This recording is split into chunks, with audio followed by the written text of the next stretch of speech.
أعوذ بالله السميع العليم من الشيطان الرجيم.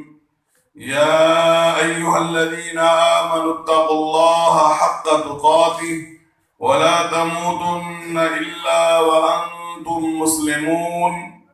يا أيها الناس اتقوا ربكم الذي خلقكم من نفس واحدة وخلق منها زوجها وبث منهما رجالا كثيرا ونساء واتقوا الله الذي تساءلون به والأرحام إن الله كان عليكم رقيبا.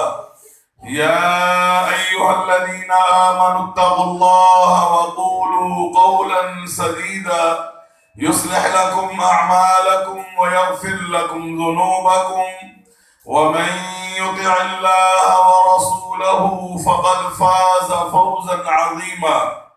أما بعد فإن خير الحديث كتاب الله وخير الهدي هدي محمد صلى الله عليه وسلم وشر الأمور محدثاتها وكل محدثة بدعة وكل بدعة ضلالة وكل ضلالة في النار.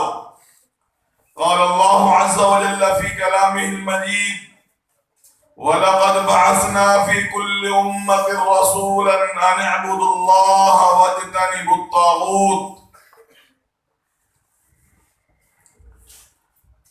ہر قسم کی حمد و ثنا، تعریفات، تمجیدات، بزرگی اور کبریائی کے لائق اللہ وحدہ لا شریکی ذات اقدس ہیں، جو اپنی ذات کے لحاظ سے بھی وحدہ لا شریک ہیں، اپنی صفات کے لحاظ سے بھی وحدہ لا شریک ہیں۔ ہما قسم کی عبادت، قولی، فعلی، مالی، بدنی، یا ایسی عبادت جو ان سب سے جڑ کر کے، مل کر کے وجود میں آنے والی ہے، معمولی سے معمولی ہے یا بڑی سے بڑی عبادت ہے، وہ صرف اور صرف ایک اللہ رب العالمین کا حق ہے۔ اللہ کے لیے ہر قسم کی عبادت خاص ہے۔ خالق ارض و سما کی ذات میں بھی کوئی شریک نہیں ہے۔ اللہ کے وجود سے الگ ہو کر کے کوئی وجود میں نہیں آیا، اور نہ ہی اللہ رب العالمین کسی کے وجود سے الگ ہو کر کے وجود میں آئے ہیں۔ ایسی ذات ہیں کہ جس کی خوبیاں اس کے ساتھ ہی خاص ہیں، جو خوبیاں اللہ رب العالمین کی ہیں اسی طرح کی خوبیاں اللہ کے علاوہ کسی اور میں نہیں پائی جاتی۔ نام میں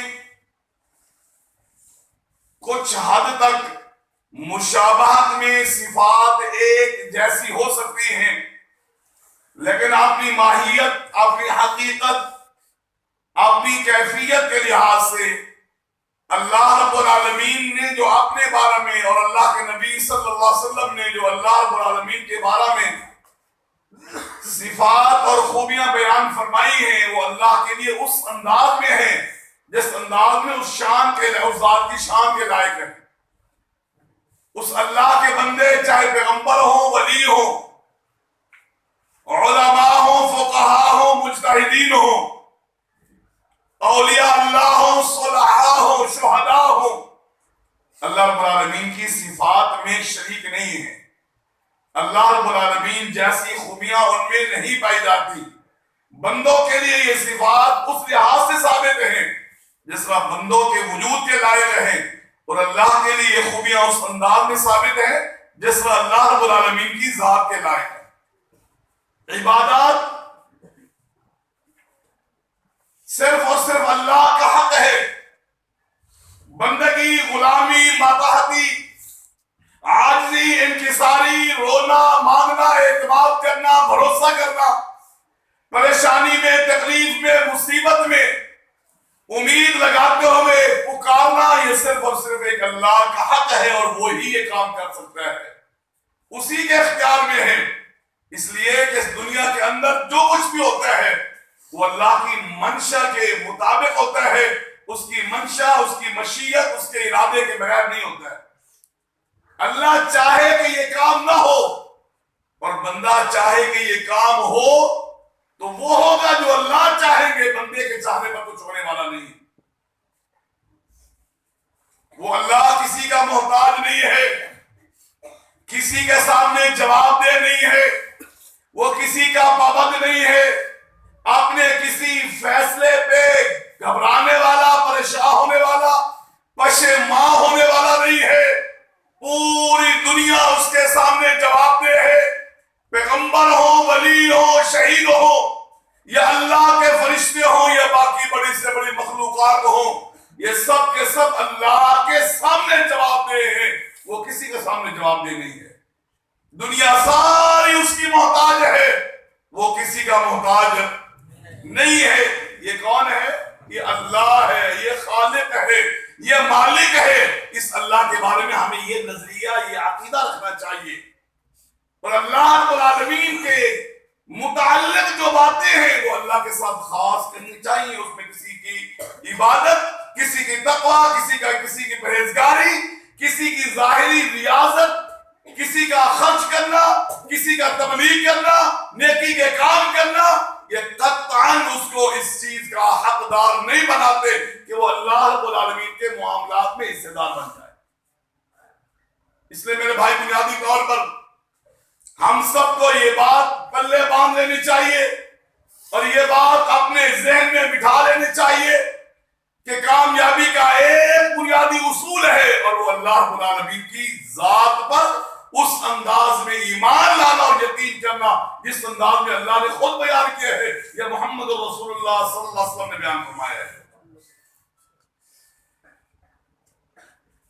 اہل حدیث کے دو بنیادی اصول ہیں، بنیادی دو ضابطے ہیں، قاعدے ہیں۔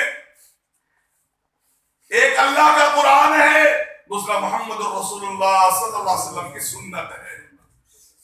ایک اللہ کی توحید ہے، اللہ کی وحدانیت ہے، ایک اللہ پر صحیح معنوں میں ایمان لانا ہے، اور دوسرا جناب محمد رسول اللہ صلی اللہ علیہ وسلم کی پیروی کرنا ہے۔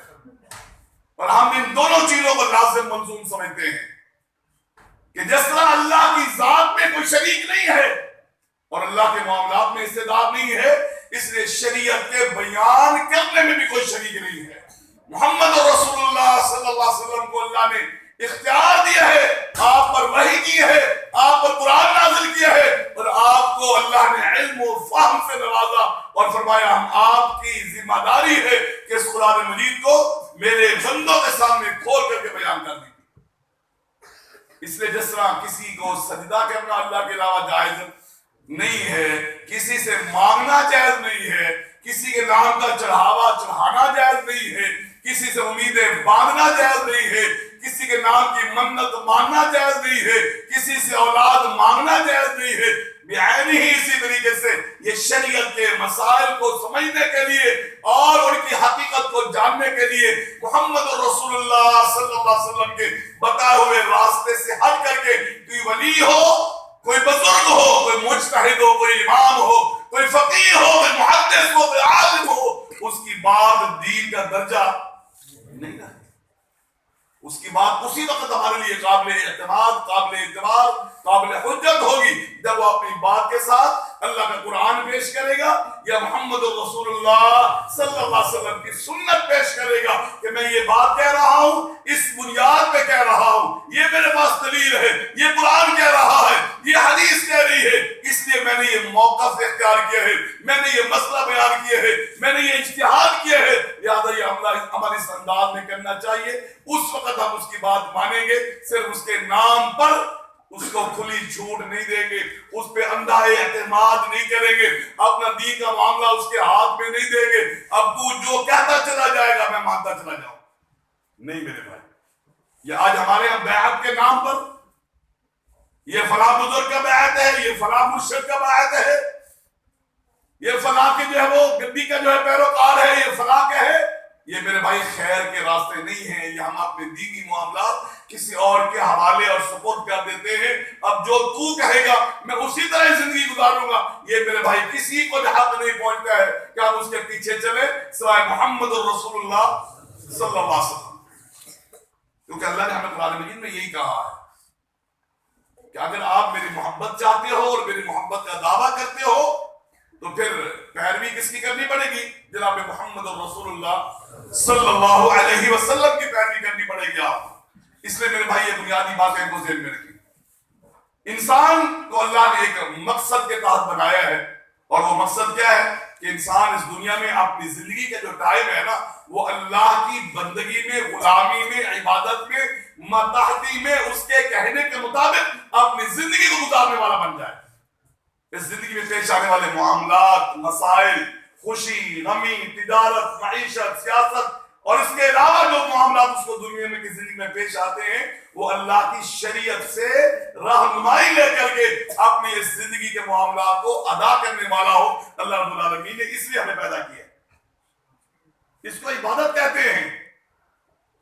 عبادت کا یہ مخصوص مفہوم نہیں ہے کہ آپ مسجد میں آ کر کے نیت باندھ کر کے نماز کے نام پر جو عمل کریں گے بس یہی عبادت ہے.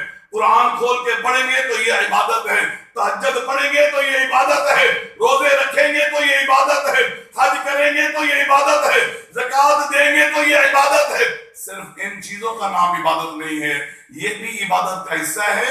اور اس سے ہٹ کر کے جو بھی عمل اپنی زندگی کا اللہ کی شریعت کے مطابق اللہ کی رضا کے لیے کریں گے وہ عبادت کے زمرے میں آتا ہے.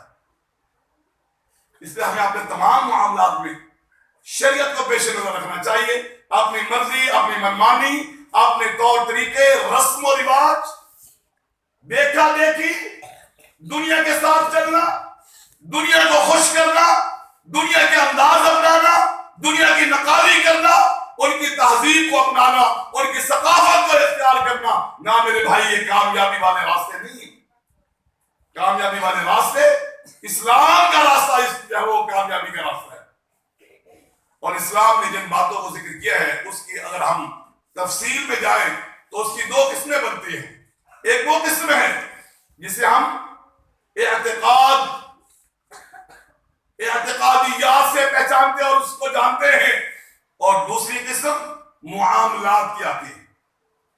اعتقادیات کس کو کہتے ہیں؟ نظریات جو کسی بھی مسئلے میں، معاملے میں ایک تصور، ایک سوچ ہمارے دل میں، ہمارے ذہن میں بیٹھی ہوئی ہے، اس کو کیا کہتے ہیں؟ عقیدہ کہتے ہیں. کیونکہ ہم نے اس کے بارے میں ایک رائے قائم کر لی ہے. ہم نے سمجھ لیا کہ یہ بات ایسے ہے، یہ بات کیا ہے؟ ایسے ہے، اور اس پر یقین کرتے ہوئے ہم نے اس بات کو پلے باندھ لیا، دل میں بٹھا لیا، ذہن میں جگہ دے دی، اس پہ گرہ باندھ دی ہے. اس کو کیا کہتے ہیں؟ عقیدہ. اور دوسرے ہیں معاملات، وہ کام جو ہماری روزمرہ کی زندگی جس میں ہم دوسروں کے ساتھ معاملات کرتے ہیں، کوئی خریدتے ہیں، کوئی بیچتے ہیں، کوئی لیتے ہیں، کوئی دیتے ہیں، کسی کی خوشی میں شریک ہوئے، کسی کی غمی میں شریک ہوئے، کسی سے تعاون کیا، کہیں سے کوئی چیز کھا لی، کہیں پر کسی کو کھلا دی، یہ معاملات، اس کو کیا کہتے ہیں؟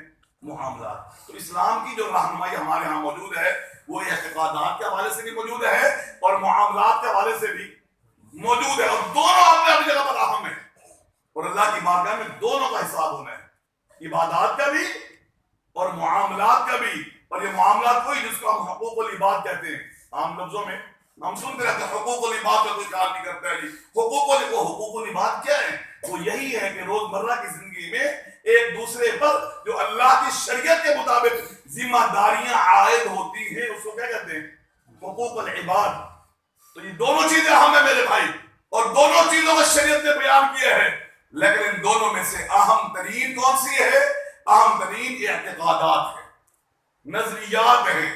آپ کے ذہن کے اندر اللہ کے بارے میں کیا تصور ہے، آپ اللہ کے بارے میں کیا علم رکھتے ہیں، اللہ کے بارے میں آپ کیا جانتے ہیں، رسول اللہ کے بارے میں کیا جانتے ہیں، فرشتوں کے بارے میں آپ کیا پہچانتے ہیں، آخرت کے بارے میں کیا علم ہے آپ کا، پل صراط کے بارے میں کیا کہتے ہیں آپ، جنت جہنم کے بارے میں آپ کا نظریہ کیا ہے، قبر کے عذاب کے بارے میں آپ کی سوچ کیا ہے، عالم برزخ کے حوالے سے آپ کا ذہن کیا ہے.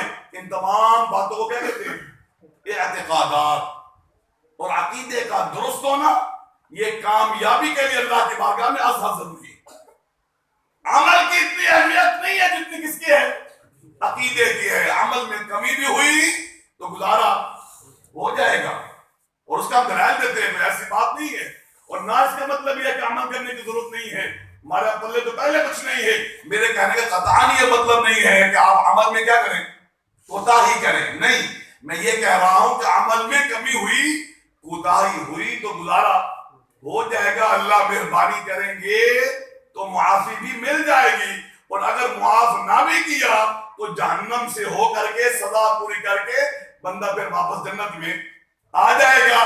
لیکن اگر عقیدے میں خرابی ہوئی، نظریہ ٹھیک نہ ہوا، اللہ کے بارے میں صحیح پہچان نہ ہوئی، اللہ کو صحیح طرح جانا نہ، اللہ کے حقوق کو پہچانا نہ، اللہ رب العالمین کے معاملات کو اللہ کے ساتھ خاص نہ کیا، تو یہ عمل کسی کام کے نہیں رہیں گے. اللہ ان عملوں کو بھی قبول نہیں کرے گا.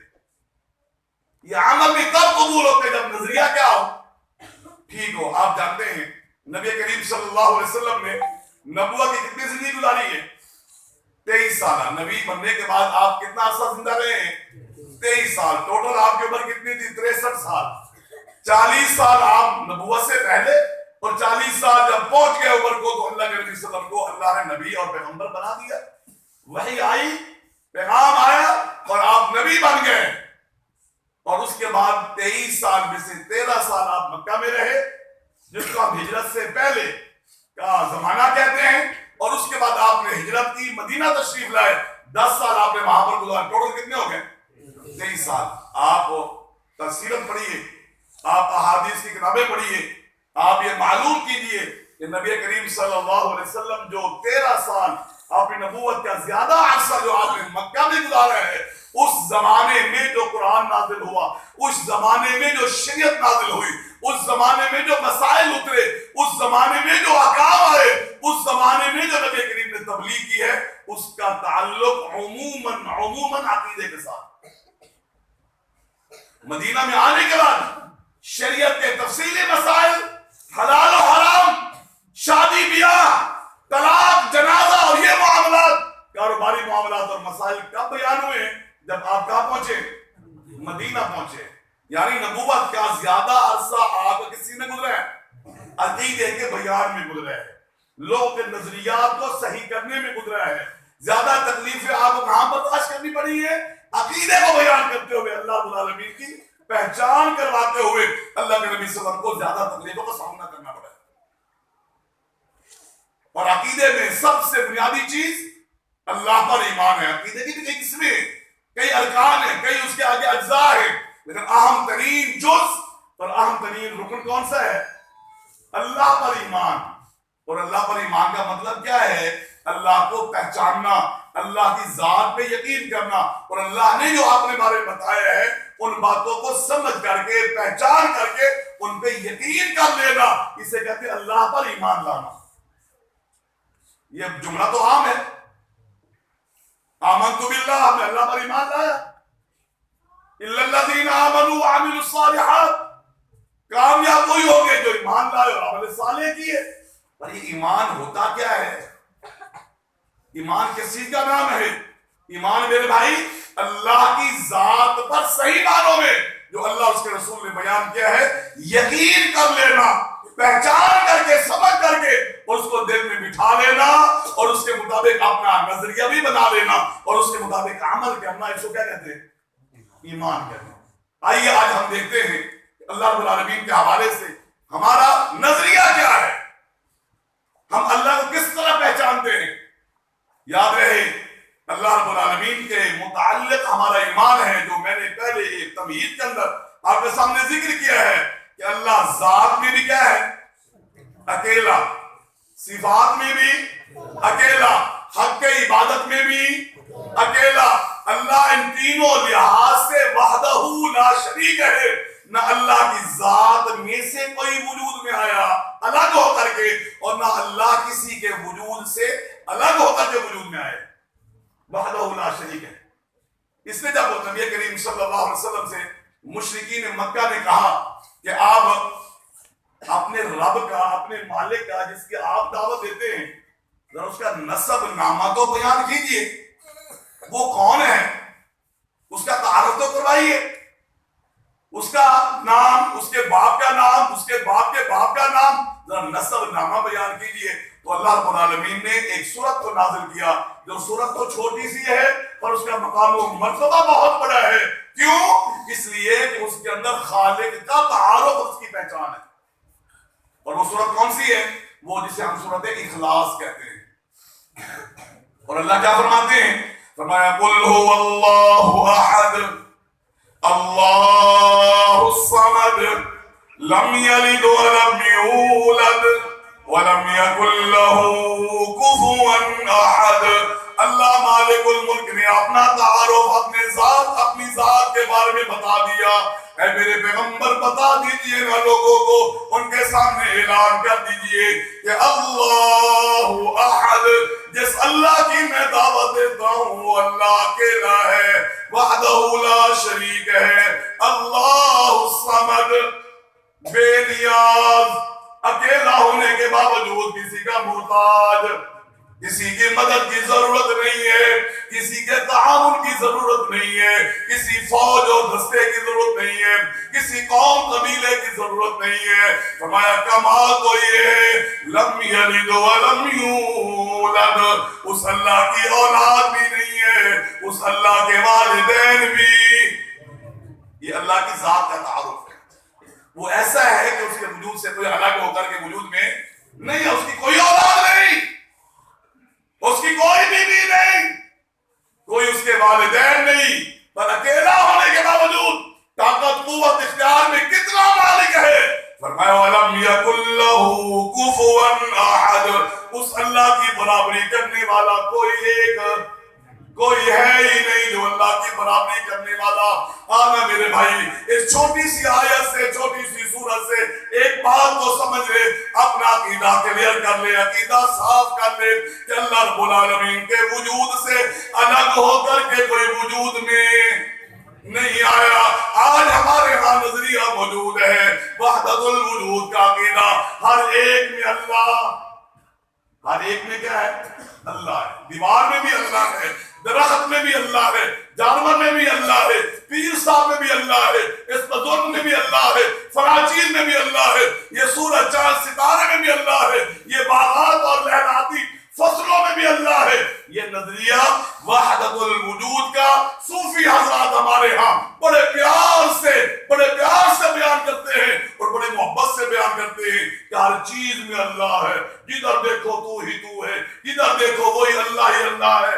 یہ نظریہ وحدت الوجود والا قرآن مجید کی اس آیت کے بالکل مخالف ہے. آج ہمارے یہاں یہ نظریہ موجود ہے اور قرآن کی یہ آیت، قرآن کی یہ سورت اس عقیدے کی نفی کرتی ہے. اور اسی طرح ایک نظریہ اور بھی موجود ہے، ہم عموماً سنتے رہتے ہیں اذان سے پہلے ہمارے کچھ ساتھی، کچھ کلمہ پڑھنے والے بھائی کیا کہتے ہیں؟ الصلاۃ والسلام علیک یا نورا من نور اللہ. کیا کہتے ہیں؟ کہ درود و سلام ہو کس پر؟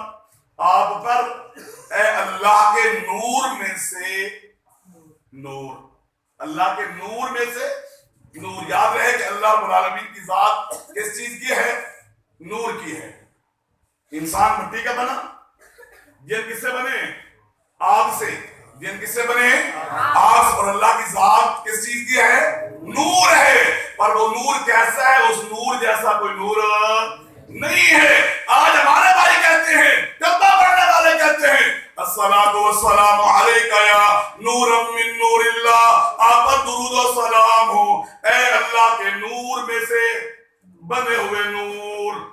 نبی کریم صلی اللہ علیہ وسلم کی تعریف میں یہ انہوں نے درود و سلام بنایا ہوا ہے اور محبت کا اظہار کرتے ہیں، پر یہ سمجھ نہیں ہے کہ اس عقیدے کی وجہ سے قرآن مجید کی ان آیات کا کیا ہو رہا ہے؟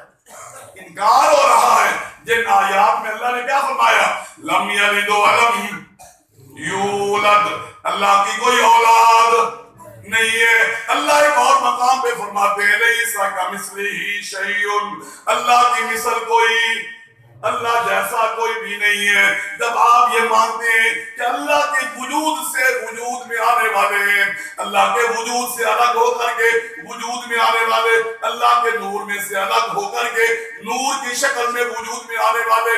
گویا کہ آپ کہہ رہے ہیں کہ نبی کریم صلی اللہ علیہ وسلم اللہ کے وجود کا حصہ، اللہ کے وجود کا، جب اللہ کا فرما رہے ہیں، ایسا کوئی ہے ہی نہیں۔ اس لیے میرے بھائی اس نظریے سے اپنے آپ کو بچا۔ محبت ایمان کا حصہ ہے، رسول اللہ سے محبت ایمان کا حصہ ہے، پر اس محبت کا قطعا یہ مطلب نہیں ہے کہ آپ ایسا انداز اپنائیں، ایسی سوچ اپنائیں، ایسا نظریہ اپنائیں کہ حدوں کو تلاش کرتے ہوئے، قرآن کا انکار کرتے ہوئے نبی کریم صلی اللہ علیہ وسلم کے پیار میں ایسی باتیں کہہ جائیں جو قرآن کے انکار کے زمرہ میں آتی ہیں۔ بچائیے اپنے آپ کو، اور قرآن نے جو کہا اس کو پہچانیے، اس کو سمجھیے۔ یہ حقیقت ہے کہ اللہ اپنی ذات کے لحاظ سے اکیلے ہیں۔ جب کہا نا یہودیوں نے عزیر اللہ کا بیٹا ہے، عیسائیوں نے کہا عیسیٰ اللہ کا کیا ہے؟ بیٹا ہے۔ نبی کریم فرماتے ہیں صلی اللہ علیہ وسلم، اللہ فرماتے ہیں کہ انہوں نے مجھے گالی دی ہے۔ مجھے کیا دی ہے؟ گالی دی ہے۔ سورۃ توبہ کے اندر اللہ فرماتے ہیں جب یہود نے کہا نا عزیر اللہ کا بیٹا ہے، اور عیسائیوں نے کہا عیسی علیہ السلام اللہ کا بیٹا ہے، اللہ فرماتے ہیں اللہ ان کو برباد کرے، ان پہ لعنت کرے۔ اللہ جیسا کوئی بھی، اور اللہ کی کوئی بیوی نہیں، اللہ کی کوئی اولاد نہیں، اور اللہ کے لیے یہ لائق بھی نہیں ہے۔ اللہ کے لیے یہ لائق، اس کی شان، اس کے مقام، اس کی ذات ہے، یہ لائق ہی نہیں ہے کہ اس کی کیا ہو؟ بیوی ہو، اس کے بچے ہو، اس کی اولاد ہو۔ اس کی بھی کیا وجہ ہے؟ یہ ایک الگ موضوع ہے، لیکن ابھی آپ یہ بات ذہن میں رکھیں کہ جب اللہ پر ہمارا ایمان ہے تو یہ ایمان ہونا چاہیے کہ وہ اللہ ذات کے لحاظ سے کیا ہے؟ اکیلا ہے، اس کی ذات میں کوئی شریک نہیں۔ جو آج یہ کہتے ہیں وحدت الوجود کی بنیاد پر یا وحدت الشہود کی بنیاد پر، وحدت الوجود یا وحدت الشہود یا حلول کی بنیاد پر یہ نظریہ بیان کرتے ہیں کہ نبی کریم یہ اللہ العالمین کی ذات بندے میں آ جاتی ہے، بندہ اللہ کی ذات میں کیا جاتا ہے؟ شامل ہو جاتا ہے۔ یہ آپ صوفیوں کے پاس بیٹھے ہیں، یہ بزرگ جن کو کہا جاتا ہے بڑے شریف آدمی ہیں، اللہ اللہ میں لگے رہتے ہیں، نظریے کے لحاظ سے اتنے گندے ہیں، اتنے گندے، جس کو شیخ اکبر کہتے ہیں ابن عربی، آپ ان کا نظریہ پڑھ کے دیکھیں، بایزید بستانی کا نظریہ پڑھ کے دیکھیں، آپ حیران ہو گئے۔ وہ کہتے نظر آتے ہیں کہ مجھے تو ہر چیز میں اللہ نظر آ رہا ہے، یہ بکری ہے مجھے اس میں بھی اللہ نظر آتا ہے، یہ کتا جا رہا ہے نعوذ باللہ مجھے اس میں بھی اللہ نظر آ رہا ہے، یہ فلاں چیز جا رہا ہے مجھے اس میں بھی اللہ نظر آ رہا ہے۔ وہ خبیث تو یہاں تک کہتے ہیں، کتا بھونکتا تو کہتا ہے سیدی کیا کہہ رہے ہو؟ اور وہ ہمارے ان صوفیوں کے کیا ہیں؟ بزرگ، شیخ اکبر، شیخ اعظم، سب سے بڑے بزرگ، سب سے بڑے عالم۔ نظریہ یہ ہے، نظریہ یہ ہے میرے بھائی۔ اس لیے توحید کو پہچانیے، اللہ کی ذات کو پہچانیے، اس ذات کے ساتھ کسی کو شریک نہ کیجیے۔ مت یہ نظریہ رکھیے کہ اللہ کے وجود میں سے کوئی الگ ہو کر کے وجود میں آیا ہے، یا اللہ کی ذات کسی کے وجود میں آئی ہے۔ اس نظریے سے بچیے، اپنے آپ کو بچائیے، یہ تباہی اور بربادی کا راستہ ہے۔ اور بیان نہیں اسی طریقے سے میرے بھائی، اللہ اپنی صفات میں بھی کیا ہے؟ وحدہ لا شریک۔ صفات کیا ہوتی ہیں؟ ذات کے ساتھ جڑے ہوئے ایسے معاملات جس کی بنیاد پر وہ ذات کئی ایک کاموں کو جانتی ہے، ادا اس کو سر انجام دیتی ہے، اور اس کی بنیاد پر کئی ایک کے معاملات کو جانتی اور پہچانتی ہے۔ اللہ سننے والے ہیں، اللہ دیکھنے والے ہیں، اللہ دینے والے ہیں، اللہ جاننے والے ہیں، اللہ پکڑنے والے ہیں، اللہ معاف کرنے والے ہیں۔ یہ کیا ہے؟ صفات۔ یہ سب چیزیں کیا ہے میرے بھائی؟ اور اللہ اپنی صفات میں کیا ہے؟ اکیلے۔ کیا مطلب؟ جس طرح اللہ کا سننا ہے اس طرح کسی کا سننا۔ اور آج بربادی کی بہت بڑی وجہ یہ بھی موجود ہے کہ ہمارے عقیدے کے اندر صفات کے معاملے میں خرابی موجود ہے، صفات کے حوالے سے شرک موجود ہے۔ ہم تو سمجھتے ہیں شرک یہی ہے کہ قبر پہ چلے جاؤ، قبر والے سے مانگو گے تو شرک ہے، وہاں پر کیا سجدہ کرو گے تو کیا ہے؟ شرک ہے، طواف کرو گے تو کیا ہے؟ شرک ہے، اس کو پکارو گے تو کیا ہے؟ شرک۔ یہ بھی شرک ہے، اس کا کوئی انکار نہیں ہے، لیکن میرے بھائی یہ نظریہ بھی شرک والا ہے۔ یہ ذہن رکھنا، یہ سوچ رکھنا کہ جو اللہ کی خوبیاں ہیں اسی طرح کی خوبیاں اللہ کے علاوہ اور لوگ میں بھی موجود ہے، یہ بھی شرک ہے۔ آپ اس کو پہچانیے. اس کو میں ایک دو مثالیں دیتا ہوں. اللہ رب العالمین جاننے والے ہیں. کیا جاننے والے ہیں؟ بغیر کسی ذریعے کے عرش پر ہونے کے باوجود. کہاں؟ عرش 7 آسمانوں کے اوپر ہونے کے باوجود یہاں ہم جتنے بھی لوگ بیٹھے ہیں ہر میں سے ہر ایک کے بارے میں تفصیل سے جاننے والے ہیں. میرا نام کیا ہے؟ میرے والد کا نام کیا ہے؟ میرے والد کے والد کا نام کیا ہے؟ میری والدہ کا نام کیا ہے؟ ہمارے کیا سلسلے ہیں؟ کیا معاملات ہیں؟ میں کرتا کیا ہوں؟ میں نے کیا کیا ہے؟ میں نے کرنا کیا ہے؟ یہ ساری چیزیں اللہ يعلم ما تسرون وما تعلنون يعلم ما بين أيديهم وما خلفهم. تمہارے آگے پیچھے جو کچھ ہے وہ اللہ جانتا ہے. جو تم ظاہر کرتے ہو وہ بھی جانتا ہے. جو چھپ کر کے کرتے ہو وہ بھی جانتا ہے. إنه عليم بذات الصدور. تمہارے سینوں میں کیا ہے اللہ وہ بھی. یہ کون ہے؟ اللہ ہے. اور یہ اس کی خوبی ہے. کون سی خوبی؟ کون سی صفت؟ علم. اور صرف ہمارے بارے میں نہیں, یہ دنیا میں جتنے بھی لوگ موجود ہیں, کسی بھی علاقے میں موجود ہے, کہیں پر بھی موجود ہے, صرف انسان نہیں, حیوانات بھی شامل ہیں, پرندے بھی شامل ہیں, اور سمندروں میں رہنے والی مچھلیاں بھی شامل ہیں, زمین کی تہ میں رہنے والے کیڑے مکوڑے بھی کیا ہیں. ہر ایک کے بارے میں وہ اللہ تفصیل سے. اب کوئی یہ کہے کہ بزرگوں میں سے بھی کوئی بزرگ ہے, یا نیک لوگوں میں سے کوئی نیک لوگ ہے, یا بابوں میں سے کوئی بابا ہے, کوئی ولیوں میں سے ولی ہے, بغیر کسی ظاہری وسیلے کے وہ بھی سب کچھ جانتا ہے. اس کے بھی علم میں ہے کہ میں کیا کر رہا ہوں, میں کہاں پر ہوں, میں کس مصیبت میں, کس پریشانی میں, میرے حالات کیسے ہیں, میرے اوپر کیا گزر رہی ہے, میرے ساتھ کیا بیت رہی ہے. وہ بزرگ سب کو جانتا ہے, اس پر سب عیاں ہے, اس کے لیے سب واضح ہے. وہ شیشے کی طرح یہ پوری دنیا کو دیکھ رہا ہے, اور اس کے مریدوں کے حالات اس سے مخفی نہیں ہے. یہ سوچ رکھنا, یہ اللہ رب العالمین کی صفات علم میں کیا کرنا ہے, شرک کرنا ہے, کیونکہ اللہ کے ساتھ آپ نے کسی اور کو شریک کر دیا. اور آج ہمارے یہاں یہ خرابی موجود ہے. ہمارے بہلوجی, ہمارے مرشد سب کو جانتے ہیں. میں ان کو سامنے جا کے بیٹھا, انہوں نے میری پوری ہسٹری کھولے سامنے رکھ دی ہے. اگر آپ کو یقین نہیں ہے نا, آپ آئیے. اگر آپ کو یقین نہیں ہے تو آپ آئیے میرے ساتھ, تجربہ کرتے ہیں. آپ نے کچھ نہیں بولنا ہے, وہ آپ کے سارے حالات آپ کے سامنے کیا کر دے گا, بیان کر دے گا. مطلب کیا ہوا کہ اس مرید کا یہ عقیدہ ہے کہ میرا بزرگ اللہ والی صفت علم جو ہے اس کے اندر بھی موجود ہے. تب اللہ کیا فرماتے ہیں, لیس کمثلہ شیء, اس اللہ جیسا کوئی بھی نہیں. وما اوتیتم من العلم الا قلیلا, تمہیں تو بہت تھوڑا علم دیا گیا ہے, تمہیں تو پتہ ہی نہیں ہے. تمہیں تو چیز کے بارے میں آگاہی ہوتی ہے جو تمہیں بتایا جاتا ہے, جو تمہاری نظروں کے سامنے آتا ہے, جو تم دیکھتے ہو, جو تمہیں خبر پہنچتی ہے, تمہیں پتہ چلتا ہے, ورنہ تمہیں علم نہیں ہوتا. یہ اللہ کا قرآن کہہ رہا ہے نا, اللہ اکبر. میں یہ نظریہ رکھوں, میں یہ سوچ رکھوں کہ میرا بزرگ, میرا بنی, میرا پیر, میرا مرشد وہ ساری طاقتیں رکھتا ہے, اس کے پاس اتنا علم ہے بغیر کسی وسیلے کے. وہ گھر بیٹھے بیٹھے میری حالات سے, میرے معاملات سے واقف ہے. یہ سمجھ لے انسان کہ اس کے عقیدے کے اندر توحید نام کی چیز کوئی نہیں, اس کے عقیدے کے اندر خرابی آ گئی ہے, اس کے عقیدے کے اندر شرک, اور اس کے عقیدے میں کیا آ گیا, شرک. ایک مثال میں اور دیتا ہوں. اللہ تعالیٰ سننے والے ہیں. اللہ کیا ہے, سننے والے ہیں. کس کی؟ ہر ایک کی سننے والے, ہر زبان والے کی سننے والے, ہر وقت سننے والے ہیں. اونچا بولو یا آہستہ بولو, وہ اللہ. دن کو بولو یا رات کو بولو, سننے والا. باہر نکل کر کے بولو یا کمرے میں بند ہو کر کے بولو, وہ سننے والا. سمندر کے اوپر تیرتے ہوئے یا کشتی پر سوار ہو کر کے بولو, تب بھی سننے والا.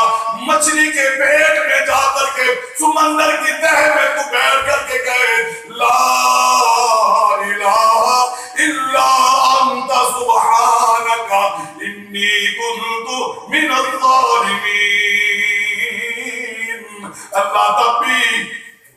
سننے والا، ہر ایک کی ہر وقت، امیر کی بھی سننے والا، غریب کی بھی سننے والا، بڑے عمر والے کی بھی سننے والا، چھوٹے بچے کے بھی.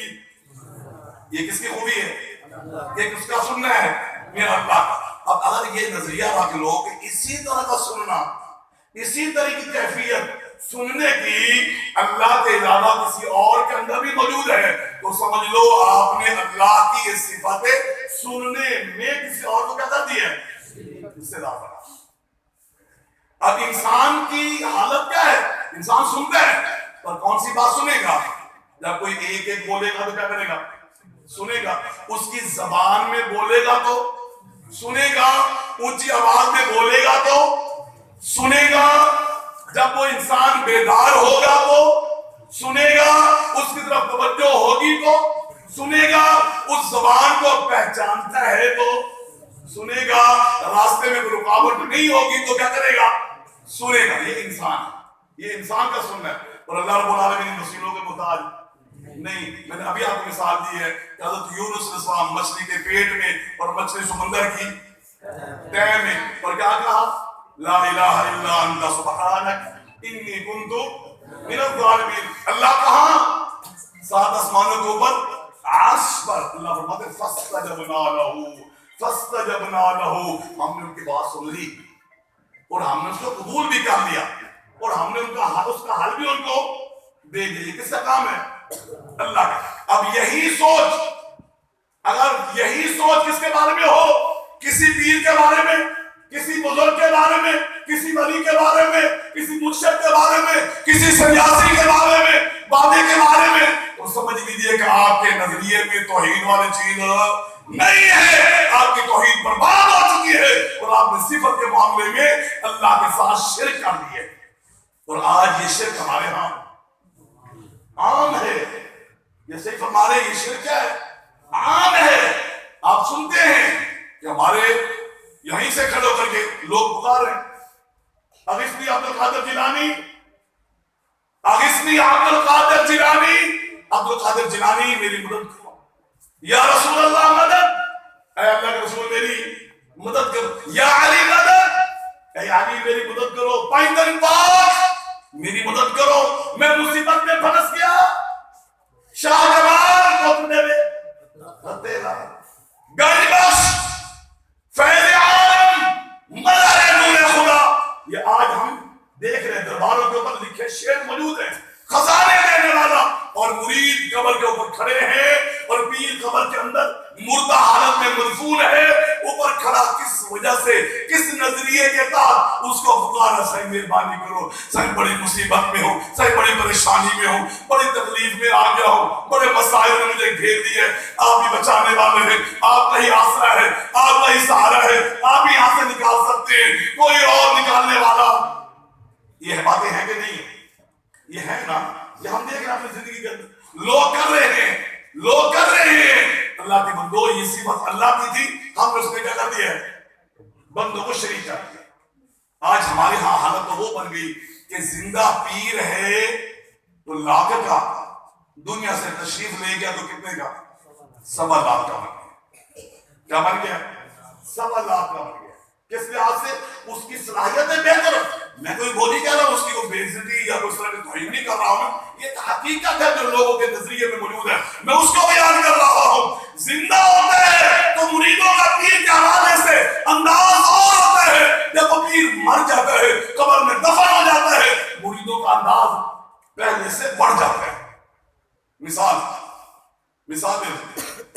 زندہ ہو تو کوئی بھی گھر میں بیٹھ کر کے پیر کو آواز دے اور یہ امید رکھے کہ وہ میری اس نے سن لی ہے اور میرا مسئلہ بھی کیا کرے گا؟ حل کرے گا. نہیں، وہ جائے گا، وہ اس کے پاس جائے گا اور اس کے جو قرب و جوار میں بیٹھے خلفاء ہیں ان کو ملے گا، مٹھی گرم کرے گا، کوئی واسطہ بنائے گا اور پھر پیر تک کیا ہوگا؟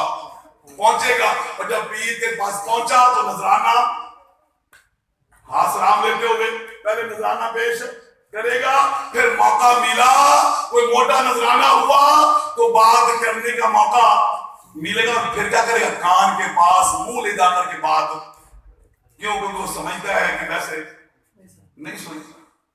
وہ جانتا ہے اگر میں نے یہاں پر بیٹھا کہا مجمع میں جیسے آپ لوگ بیٹھے آپ وہ آخری صاحب میں بیٹھا بندہ جو ہے وہاں سے اپنا مسئلہ بیان کرے ایسا آواز میں پیر صاحب یہاں کرسی میں بیٹھے ہو, وہ جانتا ہے کہ وہ میری گالوں کے پلے نہیں بیٹھ گئے, جانا پڑا نیڑے, اس کے کان میں بات کرنی ہی پڑنی ہے, پھر ہی بات بنے گی ورنہ. اور پھر پیر اس کے پاس جائے گا جو اس کی زبان کو سمجھنے والا, زبان کو سمجھنے والا, اور اگر زبان نہیں سمجھتا تو اس کے پاس نہیں جائے گا. پیر وہ بنائے گا جو اس کی زبان سے کیا ہو, واقف ہو. لیکن جب مر گیا روح نکل گئی, جب وہ اپنے کپڑے بھی خود نہیں اتار سکتا تھا, چارپائی پر حرکت بھی نہیں کر سکتا تھا, آنے والے آئے کینچی سے کپڑے کاٹے, چارپائی پہ منتقل کیا, چارپائی سے پھٹے پہ رکھا, استنجا کرایا, اس کو الٹایا پلٹایا, پانی ڈالا, صابن ملا اس کو, پھر کفن ڈالا, چارپائی پہ رکھا, جنازہ پڑا, اس کے لیے بخشش کی دعائیں کی, اللہم اغفر لہ ورحمہ, اللہم اغفر لحینا و میتنا, اس کے لیے دعائیں کی ہے, اس کے لیے دعائیں کی ہے. اور اس کو لے کر کے گیا, لے جا کر کے اس کو قبر میں کیا کر دیا, دفنا دیا. اس کے اوپر سلیپے, پہلے کے چینٹے رکھتے تھے, اب کیا آ گیا ہے سلیپے, ادھر موٹی بھی ہوتی ہے پکی بھی ہوتی ہے, اس سے آواز کا کراس ہونا مشکل ہے. وہ سلیپے لاتی, پھر مٹی اس کے اوپر ڈال دی, جتنی مٹی ملی وہ اس کے اوپر ڈال دی. اب اوپر کھڑا وہ سمجھتے کہ کیا کر رہا ہے, سن رہا. اب اس کے اوپر کھڑا کر کے اس کو پکار بھی رہا ہے, اس سے امید بھی لگا رہا ہے, اور یہ سمجھ رہا ہے کہ وہ میرے مسئلے کو سن بھی رہا ہے, حل بھی. حالانکہ جب زندہ تھا تو صورت کیا تھی, اگر وہ گاڑی کے اندر بیٹھا ہوا ہے, پجاروں میں پراڈو کے اندر وہ بیٹھا ہے, اپنی کار میں بیٹھا ہوا ہے پیر صاحب, اور مرید باہر کھڑا ہے, گرمی کا موسم ہے, شیشہ چڑھایا ہوا ہے, اے سی چل رہا ہے, مرید باہر کھڑا ہے, پیر سے بات کرنا چاہتا ہے, باہر کھڑا شیشے کے پاس منہ لگا کر کے پیر صاحب کے سامنے اپنی درخواست پیش کر رہا ہے. پیر صاحب دیکھ بھی رہا ہے کہ بندہ بول رہا ہے, زبان ہل رہی ہے, ہونٹ حرکت کر رہے ہیں, پر درمیان میں شیشہ ہے. پیر کہتا ہے بلے نہیں بھائی, بلے نہیں بھائی. حالانکہ نظر آ رہا ہے دونوں دیکھ رہے ہیں ایک دوسرے کو, ہونٹ بھی ہل رہے ہیں, ہونٹ بھی ہل رہے ہیں, زبان بھی ہل رہی ہے, دیکھ بھی رہا ہے, پر درمیان میں شیشہ چند انچوں کا ہے. اندر والا کہتا ہے میرے بلے کچھ نہیں, شیشہ تلے کرے گا, وہ قریب ہوگا تو بات بنے گی. اگر 4-5 کٹھے ہو کر کے بولنا شروع کریں گے, اگر اللہ کو ڈرو, مجھے ایک ایک بولو گے تو مجھے بات سمجھے, یہ آپ 5 کٹھے بولنا شروع کریں مجھے کوئی سمجھ نہیں آ رہی. کیا اس انسان کو اللہ نے اس کی مت ماری ہے. جب بندہ اللہ سے دور ہوتا ہے, جب اس اللہ کا بے وفا بنتا ہے, جب اللہ کے احسانات کو بھول جاتا ہے, جب اس کے معاملے میں کسی اور کو شریک کرتا ہے, اللہ اس کی مت مار دیتے ہیں. وہ کار میں بیٹھا تھا, 5 آدمیوں کی بیعت وقت بات سن نہیں سکتا تھا, درمیان میں شیشہ تھا, ایک آدمی کی بھی بات کو سن نہیں سکتا تھا. آج قبر میں چلا گیا, سلیپے اتنی موٹی موٹی ڈال دی, مٹی کی تہ لگا دی. اب مٹی کے اوپر 100 آدمی کھڑے, دربار کے اوپر 100 آدمی کھڑے, اپنے اپنے مرادیں مانگ رہے ہیں, اور مت ماری سمجھتے سن رہا. کیا ہو رہا, سن رہا ہے, دے گا بھی صحیح, مسئلہ بھی حل کرے گا. میرے اللہ نے کیا جواب دیا. سورۃ احقاف اٹھا, 26واں پارہ اٹھا, اس کی پہلی آیت پر خالق جو سما کیا فرماتے ہیں, وَمَنْ أَضَلُّ مِمَّنْ يَدْعُو مِن دُونِ اللَّهِ مَن لَّا يَسْتَجِيبُ لَهُ إِلَىٰ يَوْمِ الْقِيَامَةِ وَهُمْ عَن دُعَائِهِمْ غَافِلُونَ. وَإِذَا حُشِرَ النَّاسُ كَانُوا لَهُمْ أَعْدَاءً وَكَانُوا بِعِبَادَتِهِمْ كَافِرِينَ. باتیں میری نہیں. سورۃ احقاف اٹھا, 26واں پارہ اٹھا, اس کا پہلا رکوع پڑھ, گھر میں جا کر کے ایسے دیکھا نہ ہوں, میں ذمہ دار ہوں, ترجمہ میں کر دیتا ہوں, ترجمہ غلط ثابت ہو